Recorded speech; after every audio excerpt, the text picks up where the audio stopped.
So hi guys, welcome to my channel, and for today's video guys, meron tayo ditong Xpander GLX na 2026 manual.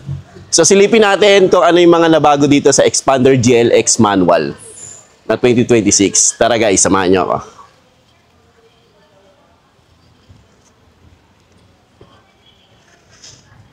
So yan guys, ito yung 2026 year model na Xpander GLX manual natin. So yung sa ilaw, unahin natin dito sa harapan. Sa ilaw, ganun pa rin. Naka-halogen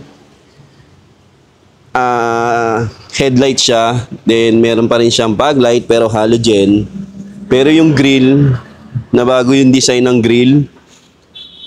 Halos lahat naman nabago na model, GLX tsaka GLS. Then yung front diffuser niya, nabago rin. Same pa rin naman siya ng GLS variant natin, yung grill. Pero yung ilaw, wala naman na bago. Yan. Naka-halogen headlamps. Pero dito naman sa mags natin, is new design na rin siya na 17-inch alloy wheels na two-tone. So yan guys, yung mga nabago sa exterior niya. So ang nabago is grill, diffuser, front diffuser, and yung mags.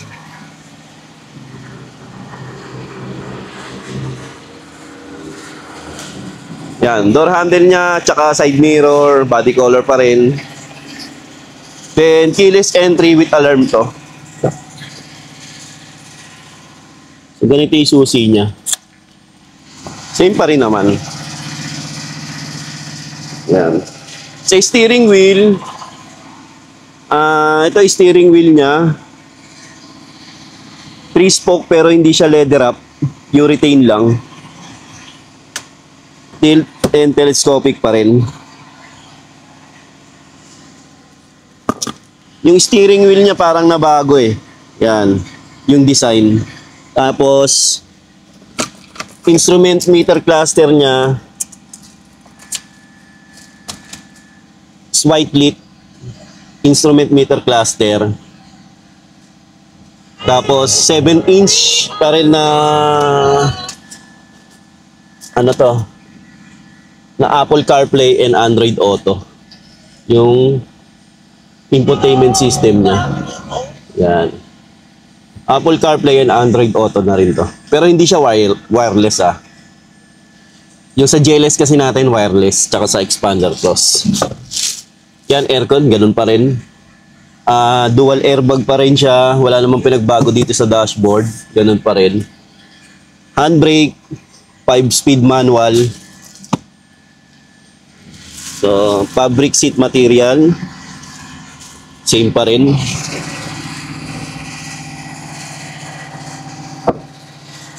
Ground clearance niya is 225 mm.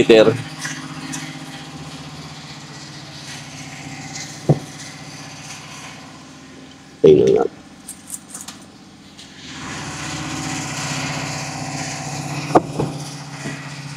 Then sa second row, halos wala naman din pinagbago. Ganun pa rin siya. Aircon niya, meron pa rin. Yan, yun yung second row niya. Then yung third row is yung rear diffuser design niya. Yan, naging bulky lang siya tignan. Yung rear diffuser. So same pa rin naman, wala naman siyang pinagbago dito sa from 2025 to 2026 year model. So, ang difference lang sa 2025, yung mags, yung design ng grill, tsaka yung front and rear diffuser, plus yung steering wheel niya. So, yun lang. Ang SRP pala nito is 1,099,000. Yan. Kita natin. Oops. Yan.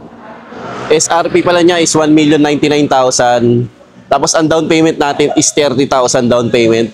Subject to bank approval. Pag na-approve kayo ng BDO, BPI, RCBC, and Sterling Bank, ma-avail nyo na yung 30,000 down payment. Tapos ang monthly nyo is nasa 22,000 for 5 years to pay. So madami rin tayong freebies. Ilalagay ko sa description kung ano yung mga freebies natin na binibigay sa expander models natin.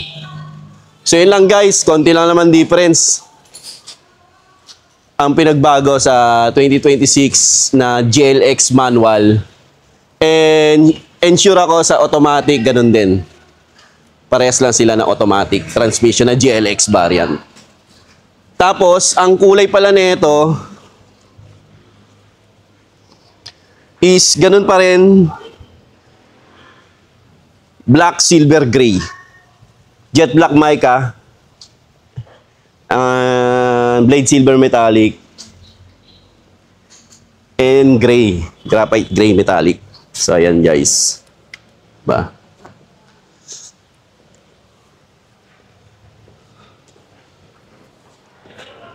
Ganda, di ba?